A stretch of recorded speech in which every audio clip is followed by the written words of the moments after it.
di dalam Mahallul Qiyam Al-Barzanji, anta syamsun anta badrun, engkau adalah matahari, engkau adalah bulan. Itu Nabi. Anta nurun fauqa nurin, engkau adalah cahaya di atas cahaya.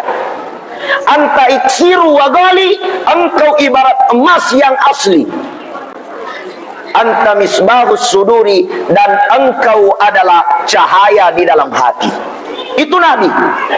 Jadi Nabi itu disebut nurun fauqa nur, cahaya di atas cahaya. Pertanyaannya lagi, kenapa Nabi Muhammad disebut cahaya di atas cahaya? Apanya Nabi yang bercahaya? Kemudian di situ dikatakan anta iksiru wa ghali, engkau ibarat emas yang asli. Kenapa Nabi diibaratkan emas? Kata ulama kita, maka di Andri Gurta, Nabi disebut emas yang asli karena emas itu berharga. Bu, ya ko angka ulawa 100 garang.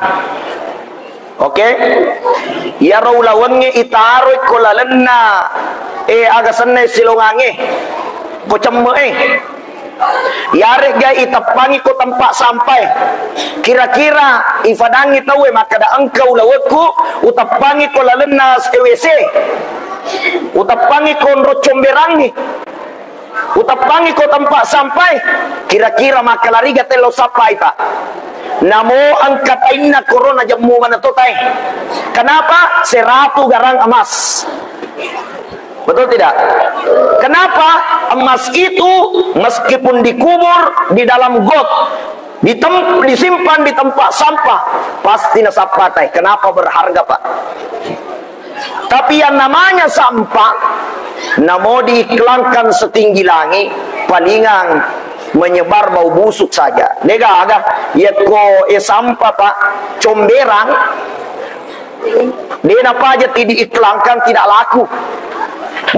Itulah ibaratnya baginda Nabi Muhammad pak. Ya ko angkat au masih pak ulawang, mau dicaci, mau dihina, mau difitnah, dicerita jana, kalau dia adalah emas pasti dia akan dibutuhkan dan dicari. Tapi kalau dia comberang, meskipun diiklankan maka silat tu yanu begini dia gagal angke. Nah, kenapa? Dia adalah sampah. Maka mudah-mudahan kita semua termasuk golongan manusia-manusia emas. Amin. Itulah sebabnya Nabi, anta iksiru wa ghali, engkau seperti emas yang asli, karena emas itu memiliki harga yang tinggi, memiliki kemuliaan. Meskipun dihina, dicaci maki, difitnah, dianggap pembohong, tidak mengurangi kemuliaan Nabi Muhammad SAW. Kenapa? Nabi Muhammad adalah iksiru wa ghali, dia adalah emas yang asli. Halo, Bu, kita dihebohkan media baru-baru secara spontan. Andri Guruta, Profesor Dr. Nasaruddin Umar, Imam Besar Masjid Istiqlal dan pimpinan pengurus pusat, ya, As'adiyah, Masya Allah, secara spontan mencium kepala pastur. Itu beredar di media, kenapa mesti dicium, kenapa mesti dicaci, ditunggangi oleh media-media untuk menjatuhkan pak. Tapi alhamdulillah kemuliaan Andri Guruta tidak berkurang. Kenapa? Tidak mengurusi urusan sampah, tapi dia fokus kepada kebaikan pak. Dan itulah yang disebut seseorang yang bernilai emas, meski dicaci, meski dicerita jelekna, meski dia difitnah, mereka tetap akan dimuliakan oleh Allah. Kenapa? Ulawat tahu.